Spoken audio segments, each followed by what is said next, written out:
This video is about writing your thesis statement for a literary analysis essay. Thesis statements generally go at the end of an introductory paragraph, so you will need to keep that in mind as you are writing the introduction.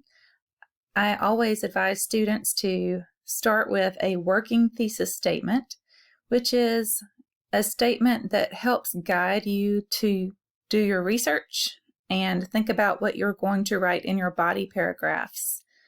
Then I usually have students write body paragraphs before writing introductions because it's difficult to introduce something well that you have not yet written. So introductions after body paragraphs are usually the method that I request students use. But the thesis statement is part of the introduction, so sometimes students feel maybe that they have to write the introduction first. Well, a thesis statement is something that just guides your research initially. It's called a working thesis statement at that point. And students should be ready to revise and change the thesis as they get more in depth with their research and clearer about the argument points they are making in the essay. So, how do we write the thesis statement? The thesis statement is part of what introduces the theme of the work of literature. There will be hints about the theme in the introduction, but by the time you get to the end of the introduction and are ready for your thesis statement, you want to be clear that you are making a point about the way some literary devices point to the theme of the work of literature. So the first thing you need to know is, what is the theme of this work of literature I am analyzing? So the theme, to get your head around that concept, I think of it as the heart of the work of literature. What is the powerful statement that is being made by this work of literature?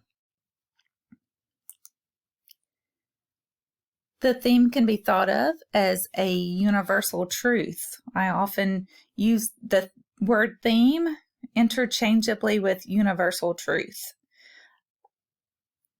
The universal truth indicates something that we are all connected to in some way, something we value, perhaps. Those universal truths can be more readily visible to us if we look through a lens of a certain type of literary theory or literary criticism. So there's another video, and I will post a link to that in the notes to this video, that explains in more detail the lenses of literary criticism. So once you understand what literary criticism is, and actually here is a link to that video, but if you're watching this on video, you cannot access it through the actual video. You can see that the notes will contain that link. But the literary theory just helps you focus your thesis. You will then look for literary devices that help you say something about the theme. And the theme is something you discovered by choosing a certain literary theory or certain literary criticism. How does this work of literature say something meaningful about a universal human experience? All right, about the theme or universal truth. As I mentioned, I often use those terms interchangeably. If you do not know what literary devices are, here is a link that will take you to literary devices. I will put that in the notes to the video as well. One type of literary device that is really common for literary analysis is symbol. Symbols can be used in all different types of literary analysis. You might be doing an archetypal reading or a psychological reading or a historical reading, and the symbols will still have meaning to your interpretation based on that type of literary criticism. Colors are really common types of symbols. Those are easy to identify. You just identify the word for the color, and you can look up different aspects of color that the color may symbolize. Another type of literary device is setting. So setting can also be symbolic. There are overlaps in types of literary criticism and types of literary devices as you use them to describe the way a theme is conveyed in a work of literature, which is what you're trying to do when you write a thesis statement. Setting might be a season. Seasons are symbolic as well because they also depict the time of life someone is in oftentimes. We see that in poetry a great deal. Characters are also literary devices. And I have listed for you here some literary terms that you will want to use when you talk about characters. And those terms and explanations of the terms about character are connected to that link. And I will post that for you in the notes as well. So now what you really want to know is, how do you write your thesis? So the first thing that you should do is decide what lens you are using to interpret the text. What literary criticism are you using to look at that text and decide what it means, what it's trying to say, or what powerful idea it leaves you with. Then what is the theme? What is the takeaway from the text when you view it through a certain lens? And then I have some fill in the blanks that might help you with deciding what your theme is, because you need to know the theme before you can write a good thesis. Oftentimes students leave out the theme, and that's sort of that one missing element of a good thesis. So what message might one get from an archetypal criticism or analysis of the text? What message might one get from a psychological criticism? What message might one get from a formalist criticism?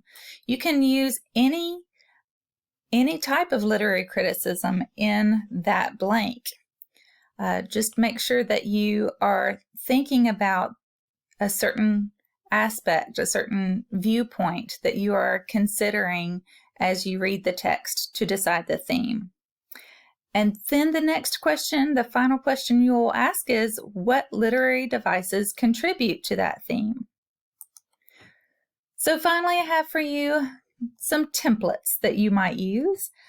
Every time you see an underlined part, that is a part that you should take out what I have written there and fill it in with more specific terms that relate to your specific text that you are analyzing. The first one reads that you will write in that space one or more literary device. So you could say symbol, setting, and character contribute to the theme of whatever the theme is you decided through your type of literary criticism. And then the name of the text being analyzed. Remember, short stories and poems go in quotation marks when you write the titles. Novels, films, longer works go in italics. Plays even go in italics. So oftentimes students feel like they have to have 3 separate literary devices, and I have listed one or more literary device in that first blank. Really, you might have 3 symbols that you're talking about. Symbol may be enough. You might have 3 different settings. You might have 3 different characters. Particularly if you are doing an archetypal analysis or a psychological analysis, you might have 3 characters and you are looking at how those characters function differently or react differently to the theme, that universal truth, that universal problem or issue that is part of the human experience. And what do their reactions to that tell us about our best options for reacting to that universal experience? Then another fill in the blank, the last name of the author. So in the blank, I have made a little note, last name of the author, just to remind you that when you are citing sources, you always choose either both names of an author, any author, whether it's from a primary source or a secondary source. That should be a last name only or both names. Students often just write the first name of a source, and that is not appropriate for academic writing. When you talk about characters, you can use just the first name. When you are referencing the author, you would use last name only. That's most typical. You would not just say the author of Hamlet, William, writes. You would never call William Shakespeare only by his first name. You would either just call him by his last name, so you're familiar with this concept, because everyone calls Shakespeare just Shakespeare, and Einstein is just Einstein. So it's not as weird as it sounds to just use the last name. It is most appropriate for academic writing. Again, I have one or more literary devices, and to create a sense of whatever for the readers. All right. So make sure that you are giving enough information between literary devices that you name and your reference to the universal truth. So the last one reads, through one or more literary device, title, so you're going to give the title of the text, and or name of the author, offers unique insight into the theme, universal truth, experiences, whatever. So make sure that you put in every element to make your thesis statement the best it can be.